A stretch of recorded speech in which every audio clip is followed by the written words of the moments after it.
बहुत समय पहले की बात है। उत्तर दिशा में एक सुंदर और समृद्ध राज्य था, जिसका नाम था शिवपुर। उस राज्य पर राजा वीर प्रताप राज करते थे। वे बहुत ही साहसी, न्यायप्रिय और प्रजावत्सल राजा थे। उन्हें युद्धकला, नीति और धर्म का गहरा ज्ञान था। उनकी सबसे बड़ी खासियत थी, वे हमेशा अपनी प्रजा की भलाई के बारे में सोचते थे।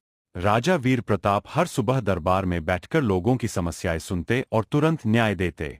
चाहे अमीर हो या गरीब, हर किसी को बराबर सम्मान मिलता।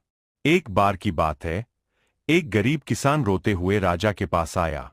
उसने कहा, महाराज, मेरे खेत की जमीन पर सेठ हरिराम ने जबरदस्ती कब्जा कर लिया है। मेरी फसल भी बर्बाद कर दी गई है। अब मेरे परिवार के पास खाने को कुछ नहीं बचा। राजा ने तुरंत सेठ हरिराम को दरबार में बुलवाया। सेठ ने कहा कि वह जमीन उसकी खरीदी हुई है और उसके पास कागज भी है। लेकिन किसान ने कहा कि वह अनपढ़ है और उसे किसी बात का पता नहीं, बस यह जमीन उसके पूर्वजों की रही है। राजा ने दोनों की बात ध्यान से सुनी।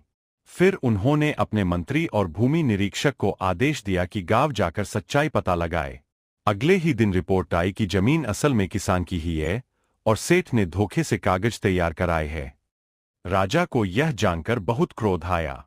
उन्होंने सेठ हरिराम को कठोर दंड दिया। उसकी सारी जमीन जब्त कर ली गई और गरीबों में बांटी गई। किसान को उसकी जमीन वापस मिली और साथ ही फसल बोने के लिए बीज और खाद भी दी गई। राजा वीर प्रताप का यह न्याय देख पूरा राज्य उनकी प्रशंसा करने लगा। दूर दूर से लोग अपने मामले लेकर उनके दरबार में आने लगे, क्योंकि उन्हें पता था कि यहां सच्चाई की जीत होगी।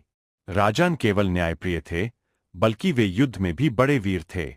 एक बार पड़ोसी राज्य ने उन पर हमला कर दिया। वीर प्रताप ने निडर होकर युद्ध लड़ा और दुश्मनों को पराजित किया।